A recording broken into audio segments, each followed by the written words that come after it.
महाराष्ट्राचं लाडकं व्यक्तिमत्व असं ज्यांचं सार्थ वर्णन केलं जातं ते पु ल देशपांडे यांचा आज जन्मदिन. सिद्धहस्त लेखक, नट, गायक, नाटककार, संगीतकार, दिग्दर्शक, नकलाकार अशा अनेक जबाबदाऱ्या पेलताना त्यांनी नेहमीच उच्च दर्जा सांभाळला. सिनेमा असो की नाटक, रेडिओ असो वा टीव्ही, एकल नाट्य असो नाहीतर भरपूर नट असलेलं नाटक, सगळ्याच कलाक्षेत्रात अगदी सहज आणि तितकाच आशय संपन्न वावर असणारे पु ल यांचा आज जन्मदिन. त्यांचा जन्म 8 नोव्हेंबर 1919 रोजी मुंबईतल्या गावदेवी भागात झाला. त्यांचं संपूर्ण नाव पुरुषोत्तम लक्ष्मण देशपांडे असं असलं तरी त्यांना पु ल या नावानेच अधिक ओळखलं जातं.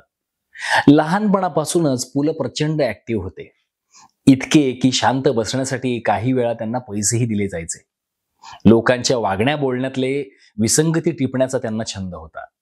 त्यामुळे अनेकदा पाहुणे आले की घरच्यांची पंचायत व्हायची. आजोबांनी लिहून दिलेलं भाषण त्यांनी वयाच्या 5व्या वर्षी हावभाव करून दाखवलं आणि इथूनच त्यांचा प्लॅटफॉर्म त्यांना गवसला. घरात असलेल्या कलेच्या पोषक वातावरणामुळे त्यांच्यावरही याचा प्रभाव पडत गेला.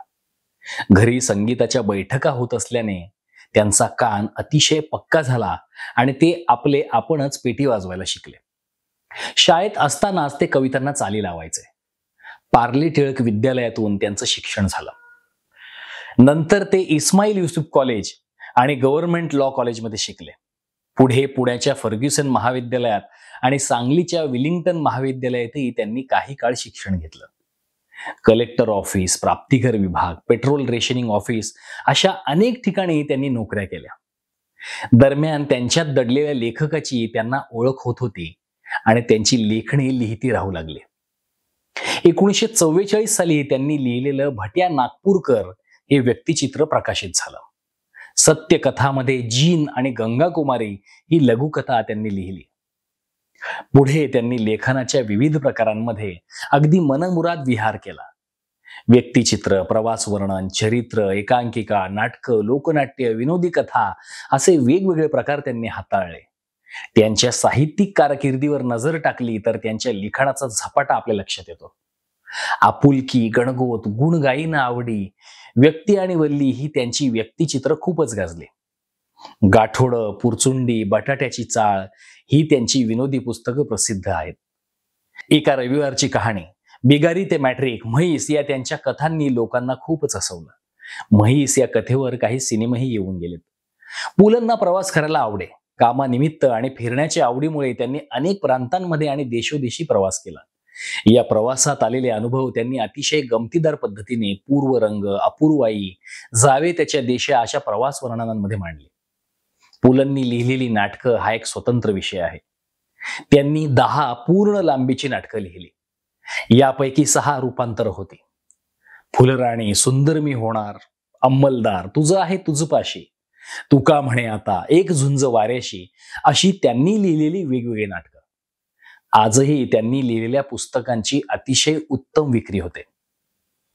पु ल केवळ साहित्यापुरतेच मर्यादित नव्हते. संगीताचाही त्यांचा उत्तम अभ्यास होता. दत्तोपंत राजोपाध्ये यांच्याकडून त्यांनी संगीताचं शिक्षण घेतलं. पुढे त्यांनी भीमसेन जोशी, वसंतराव देशपांडे आणि मल्लिकार्जुन मनसूर यांच्यासह अनेक नामवंत गायकांसाठी हार्मोनियम वादन केलं. फर्ग्युसन कॉलेजमध्ये असताना त्यांच्यात नाटकाचं वेड भिनलं. पुढे त्यांनी ललित कुंज आणि नाट्य निकेतन या संस्थांकडून अनेक नाटकं केली. पुलंनी आकाशवाणीवरच्या अनेक नभोनाट्यांमध्येही काम केलं. 1955 मध्ये ते आकाशवाणीत नोकरीला लागले. 55 ते 57 मध्ये ते आकाशवाणीवर प्रमुख नाट्य निर्माता झाले. 58 मध्ये त्यांना युनेस्कोची शिष्यवृत्ती मिळाली आणि आकाशवाणीकडून मीडिया ऑफ मास कम्युनिकेशन या अभ्यासक्रमासाठी लंडनला बीबीसीत त्यांना पाठवलं गेलं. तिथून आल्यावर 1959 मध्ये ते दूरदर्शनवर कार्यक्रम निर्माते झाले. पु ल देशपांडे यांनी अंमलदार, गुळाचा गणपती, घरधनी, चोखामेळा, दूध भात, देव पावला, देवबाप्पा, नवरा बायको, नवे बिऱ्हाड, मानाचे पान आणि मोठी माणसं या 11 चित्रपटांचं संगीत दिग्दर्शन केलं. देवबाप्पा सिनेमातील नाच रे मोरा हे त्यांचं गाणं आजही लोकप्रिय आहे. गुळाचा गणपती हा तर सब कुछ पु ल असं म्हणूनही ओळखला जातो. या सिनेमासाठी त्यांनी कथा, पटकथा, दिग्दर्शन, गीतलेखन, संगीत दिग्दर्शन आणि प्रमुख भूमिका अशा महत्वाच्या जवळपास सगळ्याच जबाबदाऱ्या पार पाडल्या.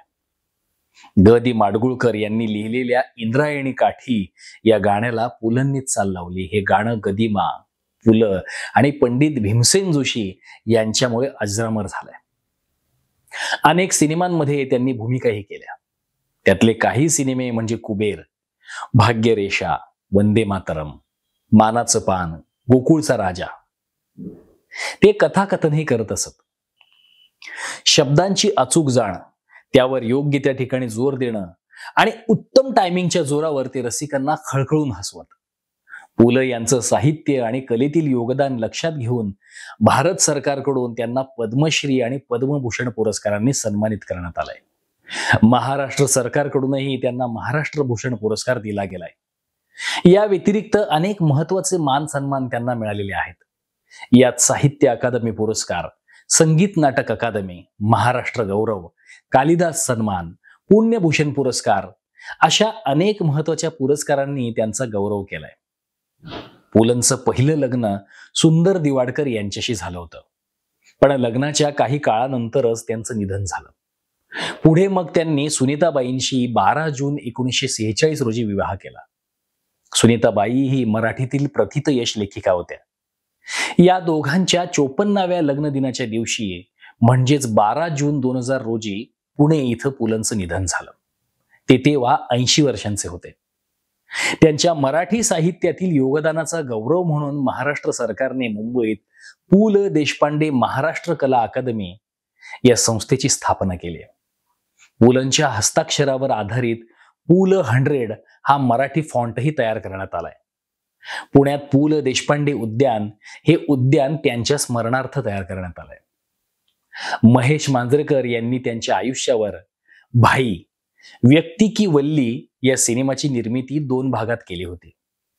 गोळाबेरीज हा क्षितिज झारापकर दिग्दर्शित त्यांच्या जीवनावरील सिनेमा काही काल्पनिक घटना रचून केला गेला होता. सब टीव्हीवर त्यांच्याच साहित्यकृतीवर आधारित नमुने नावाची हिंदी मालिकाही बनवली गेली होती. अशा अष्टपैलू व्यक्तिमत्वाचा आज जन्मदिन. त्यांना बायोस्कोप आर्ट्स कडून मनःपूर्वक मानवंदना. तुम्हाला पु ल यांनी लिहिलेलं कोणतं पुस्तक आवडतं हे आम्हाला कमेंट करून नक्की सांगा. पुलंचा कोणता पैलू तुम्हाला अधिक भावतो हेही आम्हाला नक्की सांगा. आणि त्यांनी संगीतबद्ध केलेलं कोणतं गाणं तुम्हाला अधिक आवडतं, इंद्रायणी काठी की नाच रे मोरा, हेही आम्हाला नक्की सांगा.